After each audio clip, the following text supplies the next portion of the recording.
Hello students, स्वागत है आपका बीपीएससी कॉर्नर में। फ्रेंड्स, आज की इस वीडियो में हम रंजीत सर के द्वारा जो सामान्य अध्ययन का पेपर तैयार किया गया है, जो कक्षा 1 से 5 तक के लिए है, उसके प्रैक्टिस सेट 11 को करने जा रहे हैं। इससे पहले हम लोगों ने 10 प्रैक्टिस सेट को कवर कर लिया है। अगर आप मेरे चैनल पर नए आए हैं तो प्लीज़ जाइए और जाके उन सभी प्रैक्टिस सेट को भी सॉल्व कर लीजिए, जो आपके आगामी एग्ज़ाम, जो भी टीचर रिक्रूटमेंट एग्ज़ाम होने वाला है, उसके लिए काफ़ी उपयोगी है।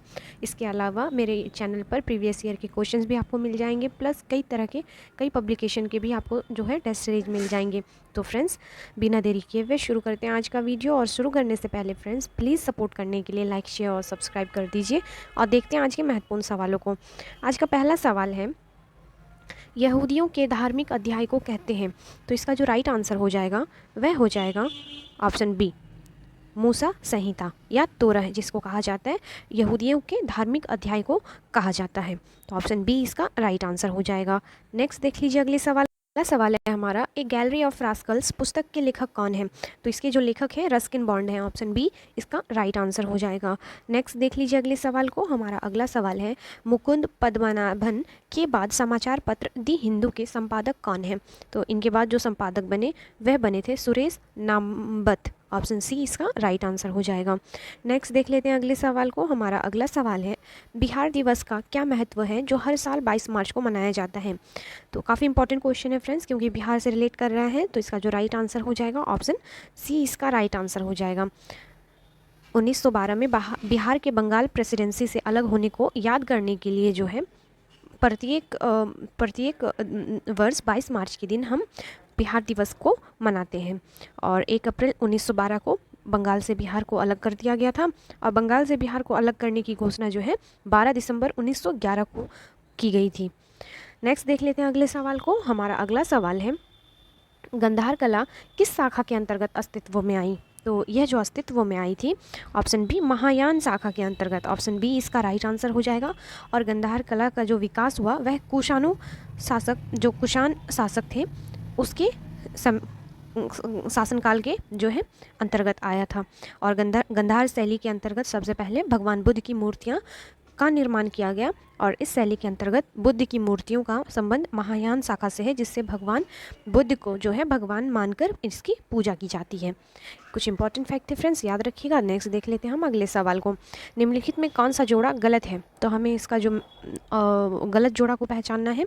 तो यह हो जाएगा फाहियान जो है मलेशिया से है, यह गलत है। क्योंकि फाहियान जो थे एक चीनी यात्री थे, काफ़ी फेमस यात्री थे, और जो भारत आए थे चंद्रगुप्त द्वितीय के शासनकाल में। और यह बौद्ध धर्म को मानने वाला तथा उसका मुख्य उद्देश्य बौद्ध धर्म का जो है ज्ञान प्राप्त करना था। तो ऑप्शन डी इसका राइट आंसर हो जाएगा। नेक्स्ट देख लेते हैं हम अगले सवाल को। किस शताब्दी में दिल्ली के कुतुब मीनार का निर्माण हुआ था। तो दिल्ली के कुतुब मीनार का निर्माण 12वीं सदी में हुआ था। ऑप्शन ए इसका राइट आंसर हो जाएगा। और कुतुबुद्दीन ऐबक ने जो है इसकी नींव रखी थी, बाद में इल्तुतमिश ने इस मीनार को पूरा करवाया था। नेक्स्ट देख लेते हैं अगले सवाल को। अगला सवाल है, सिख गुरु जिन्होंने जफरनामा को फारसी में लिखा था, तो वह कौन थे। तो गुरु गोविंद सिंह थे। जफरनामा अर्थात विजय पत्र गुरु गोविंद सिंह द्वारा मुगल शासक औरंगजेब को जो है 1705 ईस्वी में लिखा गया था। और जफरनामा 10वें ग्रंथ का एक भाग है एवं इसकी भाषा फारसी थी। नेक्स्ट देख लीजिए अगले सवाल को। अगला सवाल है, बिहार राज्य पर्यटन विकास निगम की टैगलाइन क्या है। फ्रेंड्स, यह क्वेश्चन 65वीं बीपीएससी पीटी परीक्षा में पूछा गया है, तो काफ़ी इंपॉर्टेंट है, याद रखिएगा। ब्लिसफुल बिहार जो है बिहार राज्य पर्यटन विकास निगम की जो है टैगलाइन है। अगला सवाल है हमारा, स्वतंत्र सिख राज्य के संस्थापक थे। तो स्वतंत्र सिख राज्य के जो संस्थापक थे यह थे महाराजा रंजीत सिंह। ऑप्शन जो है डी यह राइट हो जाएगा। स्वतंत्र सिख राज्य के संस्थापक महाराज रंजीत सिंह थे। इस सिख राज्य को सरकार खालसा के नाम से भी जाना जाता है। नेक्स्ट देख लेते हैं अगले सवाल को। हमारा अगला सवाल है, संग्रहालय और उनके स्थानों को मिलाइए। तो दिया गया है आशुतोष संग्रहालय, प्रिंस ऑफ वेल्स संग्रहालय, केलिको संग्रहालय और राजा केलकर संग्रहालय। तो आपको बताना है ये कहाँ अवस्थित है। तो फ्रेंड्स याद रखिएगा, जो आशुतोष संग्रहालय है यह कोलकाता में अवस्थित है। वहीं प्रिंस ऑफ वेल्स संग्रहालय मुंबई में अवस्थित है। केलिको संग्रहालय जो है अहमदाबाद में अवस्थित है। और वही राजा केलकर जो है यह पुणे में अवस्थित है। तो आप जब इसे मिलाएंगे फ्रेंड्स, तो इसका आंसर आप पाएंगे ऑप्शन बी, इसका राइट आंसर हो जाएगा। आप भी प्लीज़ मिला लें और याद रखें। नेक्स्ट देख लेते हैं अगले सवाल को, निम्नलिखित में कौन सा युद्ध भारत में फ्रांसीसियों के लिए निर्णायक युद्ध साबित हुआ था? तो यह युद्ध था वांडीवास का युद्ध। काफ़ी फेमस युद्ध था और यह जो वांडीवास का युद्ध था यह हुआ था 1760 ईस्वी को। भारत में फ्रांसीसियों के लिए निर्णायक युद्ध साबित हुआ था और इस युद्ध के साथ बंगाल में एवं भारत में फ्रांसीसी का व्यापारिक दृष्टिकोण पतन हो गया था। अगला सवाल है हमारा, किस भारतीय साम्राज्य ने राज्य आहरण के लिए हड़प नीति का पालन नहीं किया था? तो यह जो राज्य था पंजाब राज्य था। पंजाब को हड़प नीति से नहीं बल्कि द्वितीय सिख युद्ध 1840 ईस्वी द्वारा जीता गया था। इसे तोपों का युद्ध के नाम से भी जाना जाता है। याद रखिएगा फ्रेंड, काफ़ी इंपॉर्टेंट सवाल है। नेक्स्ट देख लेते हैं अगले सवाल को। हमारा अगला सवाल है, डच की भारत में पहली बस्ती कहाँ स्थापित हुई थी? तो डच की जो पहली बस्ती स्थापित की गई थी यह पुलिकट में की गई थी। ऑप्शन बी इसका राइट आंसर हो जाएगा। डच ईस्ट इंडिया कंपनी की स्थापना जो है 1602 ईस्वी में की गई थी और 21 वर्षों के लिए जो है मसाले के व्यापार के एक अधिकार के साथ की गई थी और इनकी पहली बस्ती पुलिकट में स्थापित की गई थी। अगला सवाल है हमारा, ब्रिटिश सरकार के दौरान तत्कालीन मद्रास प्रेसिडेंसी में रैयतवाड़ी प्रणाली की शुरुआत करने वाला कौन था? तो यह जो शुरुआत करने वाले थे थॉमस मुनरो थे। ऑप्शन सी इसका राइट आंसर हो जाएगा। रैयतवाड़ी प्रणाली के जनक जो है थॉमस मुनरो तथा कैप्टन रीड को कहा जाता है फ्रेंड, ये भी याद रखिएगा। कैप्टन रीड को भी रैयतवाड़ी प्रणाली का जनक कहा जाता है और ब्रिटिश काल के दौरान मद्रास में जो है रैयतवाड़ी प्रणाली की शुरुआत है थॉमस मुनरो के द्वारा की गई थी। अगला सवाल है हमारा, द्वितीय गोलमेज सम्मेलन में भारत का प्रतिनिधित्व किसने किया था? तो यह जो प्रतिनिधित्व द्वितीय गोलमेज सम्मेलन में किया गया था सरोजनी नायडू के द्वारा किया गया था। ऑप्शन ए इसका राइट आंसर हो जाएगा। अगला सवाल है हमारा, अपना अंतिम लक्ष्य हर आंख से हर आंसू पहुँच देना किसने घोषित किया था? तो यह घोषित किया गया था जवाहरलाल नेहरू के द्वारा। नेक्स्ट देख लेते हैं अगले सवाल को। हमारा अगला सवाल है, निम्नलिखित में कौन सा सही मिलान है? तो जो सही मिलान हो जाएगा वो हो जाएगा भारतीय राष्ट्रीय सेना सुभाष चंद्र बोस। यह जो है बिल्कुल सही है, बाकी सब गलत है। नेक्स्ट देख लेते हैं अगले सवाल को। अगला सवाल है हमारा, किस वर्ष भारतीय राष्ट्रीय कांग्रेस उदारवादी और उग्रवादी में विभाजित हो गई थी? तो ऑप्शन ए इसका राइट आंसर हो जाएगा। 1907 में भारतीय राष्ट्रीय कांग्रेस के सूरत अधिवेशन में जो है कांग्रेस नरम दल और गरम दल विभाजित हो गए थे और इसे सूरत विभाजन के नाम से भी जाना जाता है और इसकी जो अध्यक्षता है राम बिहारी बोस ने की थी। नेक्स्ट सवाल है हमारा, गांधी जी का प्रिय गीत वैष्णव जन ते डैश किसने लिखा था? तो यह लिखा गया था नरसिंह मेहता के द्वारा। ऑप्शन जो ए है ये राइट आंसर हो जाएगा। नेक्स्ट देख लेते हैं हम अगले सवाल को। अगला सवाल है हमारा, निम्नलिखित में से पृथ्वी से कौन से खगोलीय पिंड की दूरी सबसे अधिक है? तो यह जो सबसे अधिक है यह हो जाएगा नेपच्यून को। तो सौरमंडल के 8वें उपग्रह में से खगोलीय पिंड में वरुण जो है जिसे नेपच्यून भी कहा जाता है की दूरी सबसे अधिक है। नेक्स्ट सवाल है हमारा, गोबी मरुस्थल विश्व का सबसे बड़ा मरुस्थल है। इसका एक भाग निम्नलिखित में से किस देश में आता है? तो इसका जो भाग आ जाता है यह मंगोलिया में आता है फ्रेंड्स। ऑप्शन सी इसका राइट आंसर हो जाएगा। और गोबी मरुस्थल विश्व का सबसे बड़ा मरुस्थल है जो चीन के उत्तरी तथा मंगोलिया के दक्षिणी भाग में स्थित है। तो यह दो देश चीन तथा मंगोलिया के जो बीच में है अवस्थित है। नेक्स्ट देख लेते हैं हम अगले सवाल को, विश्व का सबसे बड़ा महाद्वीप कौन सा है? तो विश्व का सबसे बड़ा महाद्वीप, चलिए फ्रेंड्स मैं इस क्वेश्चन को आप लोग के लिए छोड़ती हूँ प्लीज़, तब मुझे भी लगेगा कि जो मेरे फ्रेंड्स हैं वे मुझे कितना सपोर्ट करते हैं। तो आप आंसर ज़रूर कीजिए, मैं वेट करूँगी आपके आंसर का। नेक्स्ट देख लेते हैं अगले सवाल को। अगला सवाल है हमारा, निम्नलिखित में से किस राज्य में पश्चिमी विक्षोभ के कारण वर्षा होती है? तो जो पश्चिमी विक्षोभ के कारण वर्षा होती है यह पंजाब, राजस्थान, जो हमारा पश्चिमी जो राज्य हो जाएगा उस तरफ होती है। पश्चिमी विक्षोभ या वेस्टर्न डिस्टर्बेंस जो है भारतीय उपमहाद्वीप के उत्तरी इलाके में सर्दियों के मौसम में आने वाला ऐसा जो होता है तूफान या वर्षा कहते हैं, जो वायुमंडल की ऊंची सतह के भूमध्य सागर या अंध महासागर से नमी लाकर अचानक वर्षा कर देती है। नेक्स्ट देख लेते हैं अगले सवाल को। हमारा अगला सवाल है, पश्चिमी तथा पूर्वी घाटों में पर्याप्त वर्षा होती है जबकि दक्कन के पठार में बहुत कम वर्षा होती है, इसका कारण क्या है? तो इसका कारण हो जाएगा यह एक वृष्टि छाया क्षेत्र है। ऑप्शन ए इसका राइट आंसर हो जाएगा।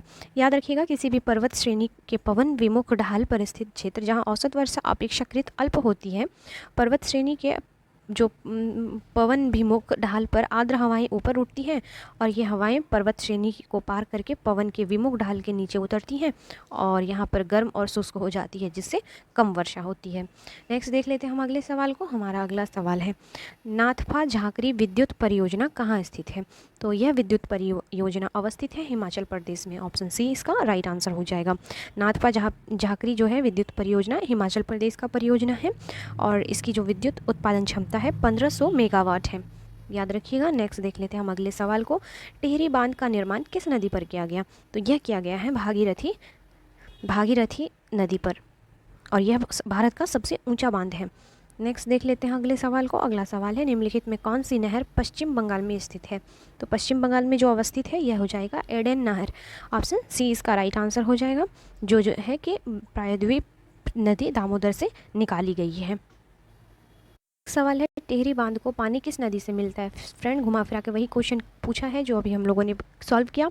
तो ऑप्शन बी भागीरथी, टिहरी बांध को पानी भागीरथी नदी से मिलता है क्योंकि जो है उत्तराखंड में भागीरथी नदी व भिलांगना नदी के संगम पर जो है भारत का सबसे ऊंचा बांध है और टिहरी बांध की जल विद्युत उत्पादन क्षमता 2400 मेगावाट है।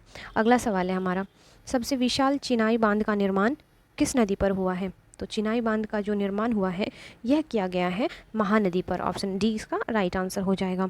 नेक्स्ट देख लीजिए अगले सवाल को। मुल्ला पेरियार बांध का झगड़ा किन राज्यों से संबंधित है? काफ़ी इंपॉर्टेंट सवाल है। तो यह तमिलनाडु और केरल में अक्सर जो है विवादों में रहता है और खबरों में भी चर्चा का विषय बनता है। नेक्स्ट देख लीजिए अगले सवाल को। नाथुला एक स्थान है जहां 44 वर्षों के बाद भारत चीन सीमा व्यापार फिर शुरू किया गया, वह भारतीय सीमा पर स्थित है। तो किस सीमा पर अवस्थित है यह? तो यह हो जाएगा नाथुला दर्रा जो है सिक्किम में अवस्थित है। ऑप्शन ए इसका राइट आंसर हो जाएगा। नेक्स्ट सवाल को देख लीजिए।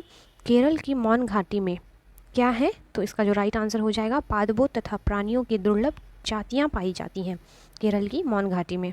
नेक्स्ट देख लेते हैं हम अगले सवाल को। नर्मदा नदी किस स्थान पर उत्पन्न होती है? तो नर्मदा नदी जो है अमरकंटक से निकलती है। ऑप्शन ए इसका राइट आंसर हो जाएगा।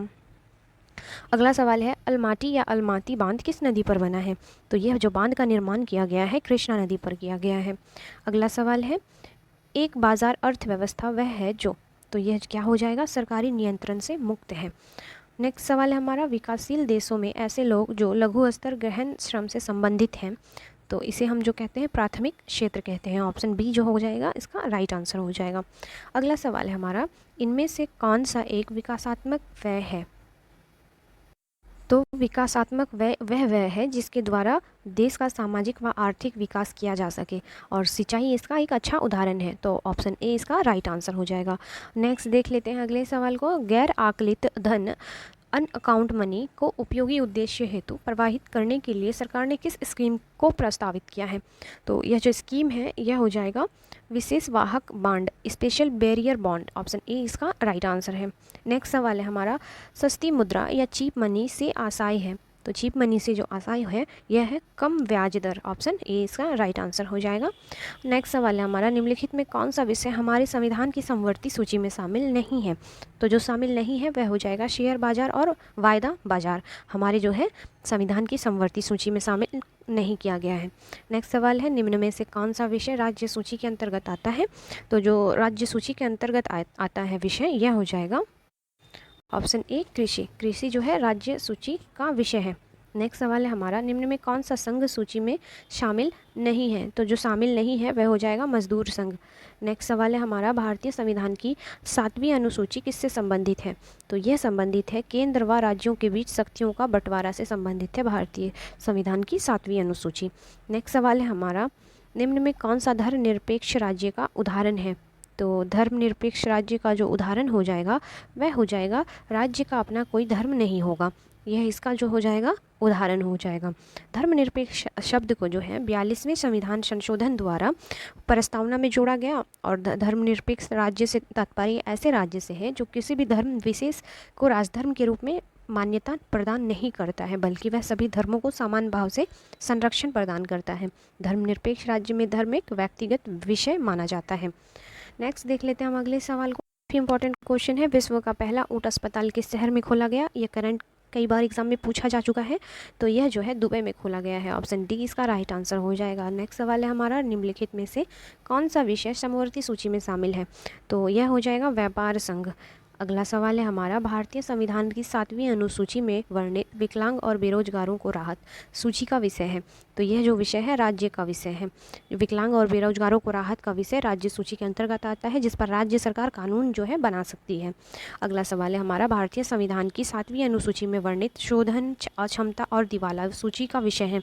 तो यह विषय हो जाएगा आपका समवर्ती का। ऑप्शन जो डी है यह राइट हो जाएगा आपका। नेक्स्ट सवाल है हमारा, डैश सरकार में अंतिम निर्णय लेने की शक्ति जनता द्वारा चुने गए लोगों में निहित होती है। तो यह होती है लोकतांत्रिक सरकार में। अगला सवाल है हमारा, एक बम चांद पर विस्फोटित होता है, पृथ्वी पर उसकी ध्वनि सुनाई देगी।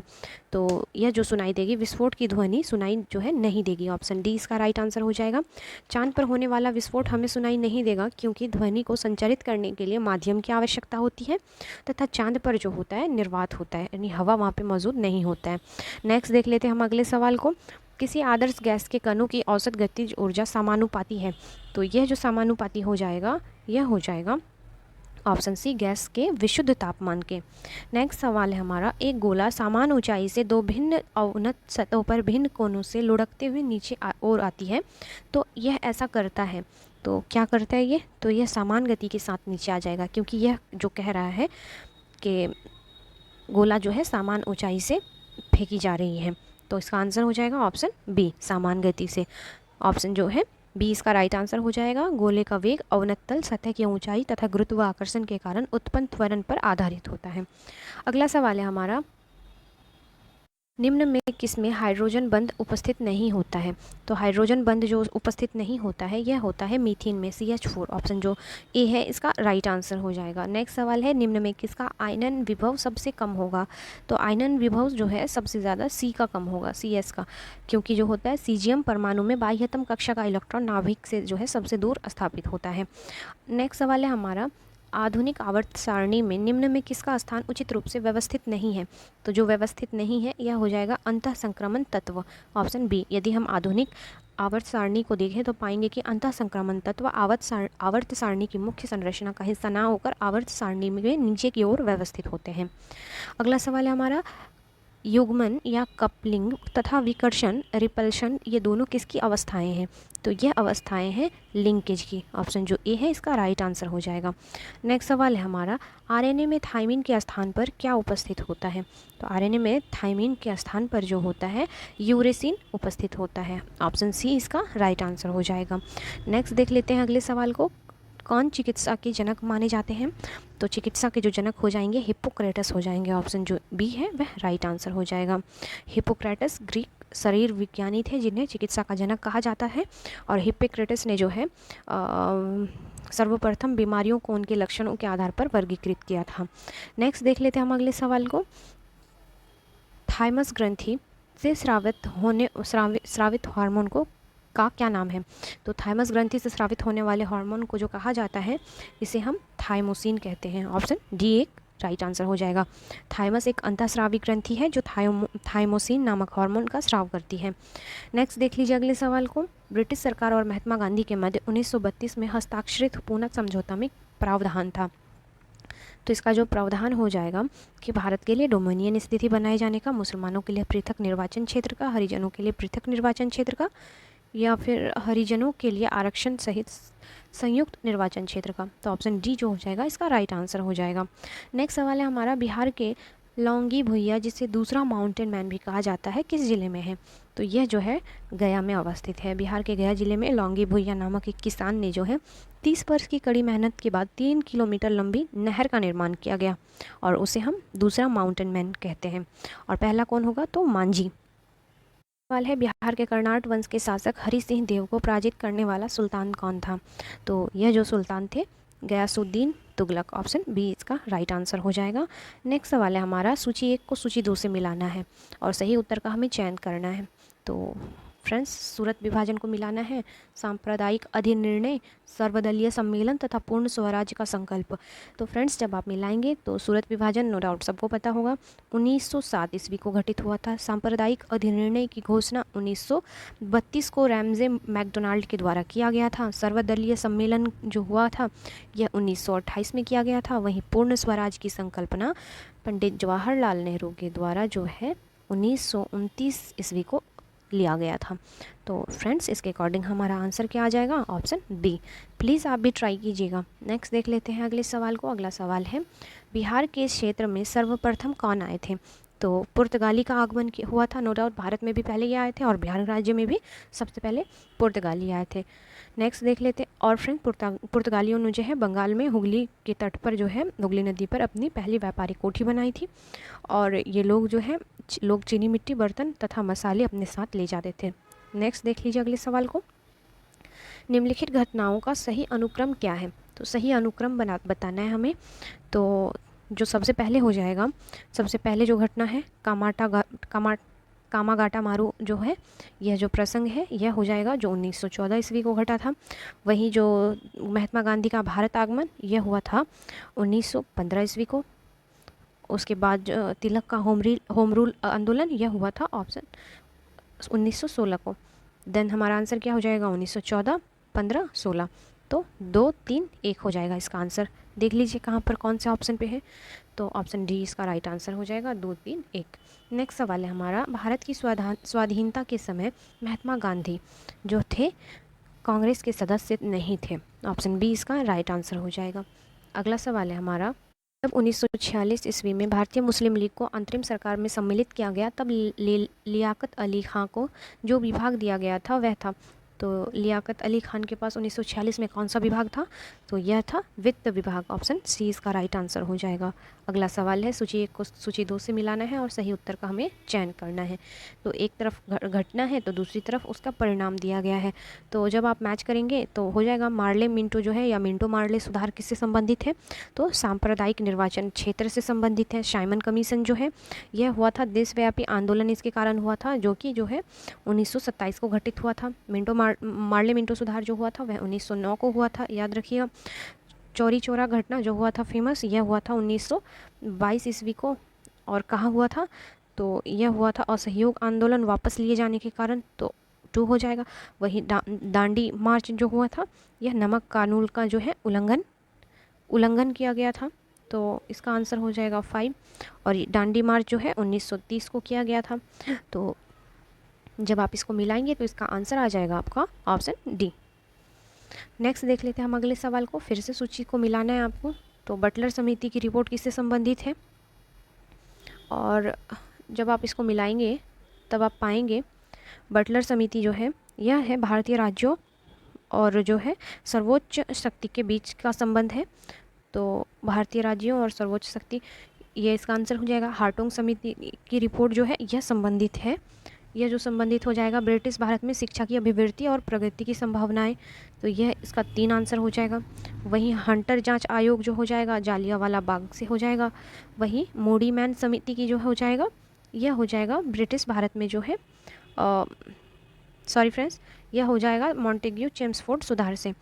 तो इसका आंसर हम पाएंगे कि जो हो जाएगा डी इसका राइट आंसर हो जाएगा। नेक्स्ट सवाल है हमारा।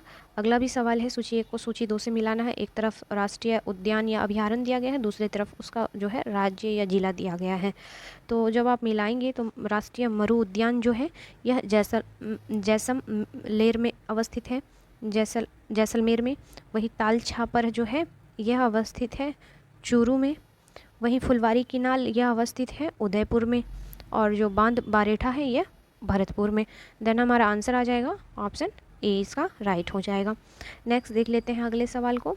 राष्ट्रीय पार्कों एवं संरक्षण के लिए उनमें रखे गए वन्य जीव की सूची को सुमेलित करना है। तो एक तरफ राष्ट्रीय पार्क है, वहीं दूसरी तरफ जो है एक तरफ जो है क्या दिया गया है, वन्य जीव दिए गए हैं। तो आपको मिलाना है कि कौन से राष्ट्रीय पार्क में कौन सा वन्य जीव रहता है। तो इसका हो जाएगा बांदीपुर जो फेमस है बाघ अभ्यारण्य के लिए, काजीरंगा जो है एकल सींग और गैंडा अभ्यारण्य के लिए। वहीं सुंदरवन जो है यह अवस्थित है यह जो है फेमस है जैव मंडल एवं बाघ अभयारण्य के लिए। वही सिमलीपाल अभयारण्य जो है वह हाथी अभयारण्य के लिए। तो आपका आंसर क्या आ जाएगा? तो इसका जो आंसर आ जाएगा आपका ऑप्शन बी। ऑप्शन जो बी है यह सही हो जाएगा। अगला सवाल है हमारा, यदि जल प्रदूषण इसी गति से होता रहा तो अंततः क्या हो जाएगा? तो यह जो हो जाएगा ऑप्शन डी, जलीय जीवन के लिए ऑक्सीजन अणु उपलब्ध हो जाएंगे। ऑप्शन डी जो है इसका राइट आंसर हो जाएगा। नेक्स्ट सवाल है हमारा, सरकार की बाघ परियोजना का उद्देश्य है। तो सरकार की जो बाघ परियोजना का उद्देश्य है यह हो जाएगा ऑप्शन सी, भारतीय बाघ को समाप्त होने से बचाना। अगला सवाल हम देख लेते हैं, मैदानों में पारिस्थितिक संतुलन को कायम रखने हेतु आवरण का न्यूनतम प्रतिशत होना चाहिए। तो कुल जो है 33% वन आवरण होना चाहिए। नेक्स्ट देख लेते हैं अगले सवाल को, पारिस्थितिक तंत्र की संकल्पना को प्रतिपादित किया गया था। तो यह किया गया था एजी टांसले के द्वारा। नेक्स्ट सवाल है हमारा, पारिस्थितिकी जनक कौन है? तो इसके जो जनक है यह अर्नेस्ट हेकल है। ऑप्शन ए इसका राइट आंसर हो जाएगा। पारिस्थितिकी के जनक जर्मन वैज्ञानिक अर्नेस्ट हेकल है, जबकि पारिस्थितिक तंत्र या इकोसिस्टम शब्द का सबसे प्रथम बार प्रयोग जो है एजी टांसले ने किया था। नेक्स्ट सवाल है हमारा, जीव मंडल आरक्षित परिरक्षण क्षेत्र है। तो यह जो क्षेत्र है आनुवांशिक विभिन्नता के, जैव मंडल जो है आरक्षित क्षेत्र स्थलीय और तटीय पारिस्थितिकी प्रणाली में आनुवांशिकी विविधता बनाए रखने वाला बहुउद्देशीय क्षेत्र है। नेक्स्ट सवाल है हमारा, जलीय पर्यावरण में डीडीटी सांद्रण के आकलन के आधार पर आहार श्रृंखला में प्रदूषण का स्तर निम्नांकित अनुक्रम में बढ़ता है। तो यह जो बढ़ता है जलपादप, घोंघा, मछली, फिर पक्षी, ये इसका सही कर्म हो जाएगा। नेक्स्ट सवाल है हमारा, किस नगर के प्रदूषण करने वालों उद्योगों को प्राकृतिक गैस आधारित प्रौद्योगिकी में सर्वोच्च न्यायालय के आदेशानुसार परिवर्तित करना होगा? तो यह जो करना होगा आगरा में। ऑप्शन बी इसका राइट आंसर हो जाएगा। अगला सवाल है, निम्नलिखित में कौन सा ओजोन परत के रिक्तीकरण के लिए उत्तरदायी नहीं है? तो यह जो नहीं हो जाएगा रिक्तीकरण के लिए उत्तरदायी, हाँ, तो इसका राइट आंसर हो जाएगा option D, nitrous oxide. Next सवाल है हमारा, निम्नलिखित में कौन सा एक पारिस्थितिकी तंत्र पृथ्वी के सर्वाधिक क्षेत्र पर फैला हुआ है? तो यह जो फैला हुआ है सामुद्रिक या समुद्र। संपूर्ण पृथ्वी का 70.78% जो है जल तथा स्थल है, और वहीं जो है संपूर्ण पृथ्वी का क्षेत्रफल जो है सबसे अधिक जो होता है वह सामुद्रिक या समुद्र होता है। नेक्स्ट देख लेते हैं हम अगले सवाल को। हमारा अगला सवाल है, निम्नलिखित में से कौन सा पदार्थ सर्वाधिक तापन उत्पन्न करने में योगदान नहीं करता है? तो जो नहीं करता है वह हो जाएगा सल्फर तथा नाइट्रोजन के ऑक्साइड। नेक्स्ट सवाल है हमारा, निम्नलिखित में कौन सा वायु प्रदूषण का एक जैव सूचक है? तो वायु प्रदूषक का जो जैव सूचक हो जाएगा यह लाइकेन को माना जाता है। लाइकेन थैलोफाइटा प्रकार की वनस्पति है जो कवक तथा शैवाल दोनों से मिलकर बनती है, और जो है इसमें कवक तथा शैवालों का संबंध परस्पर सहजीवी जैसा होता है, और लाइकेन को जो है वायु प्रदूषक के संकेतक जो होता है के रूप में माना जाता है। अगला सवाल है, पारिस्थितिकी तंत्र के जैविक घटकों में कौन उत्पादक घटक है? तो जो उत्पादक घटक है यह है हरे पौधे। नेक्स्ट सवाल है, विलुप्त होने वाली प्रजातियों की सूचीबद्धता है, तो यह किस में अवस्थित है? तो रेड डाटा बुक में जो है विलुप्त होने वाली प्रजातियों को जो है शामिल किया गया है। इंपॉर्टेंट सवाल है। नेक्स्ट है हमारा सवाल, निम्नलिखित में कौन से एक किसी प्रजाति के विलोपन के लिए उत्तरदायी नहीं है? तो जो नहीं है यह हो जाएगा व्यापक नीच या कर्मता। नेक्स्ट सवाल, जैव विविधता का अर्थ है। तो जैव विविधता का जो अर्थ हो जाएगा एक निर्धारित क्षेत्र में विभिन्न प्रकार के पादप एवं जंतु। नेक्स्ट सवाल को देख लीजिए, ग्रीन मफलर संबंधित है। तो ग्रीन मफलर जो है यह संबंधित है ध्वनि प्रदूषण से। ग्रीन मफलर यह ध्वनि प्रदूषण की समस्या से लड़ने हेतु यह की युक्ति है। इसके माध्यम से ध्वनि प्रदूषण की तीव्रता को कुछ कुछ दूरियों पर वृक्ष लगाकर कम किया जा सकता है। अगला और आखिरी सवाल है, मीथेन गैस उत्पादन करने वाला क्षेत्र है।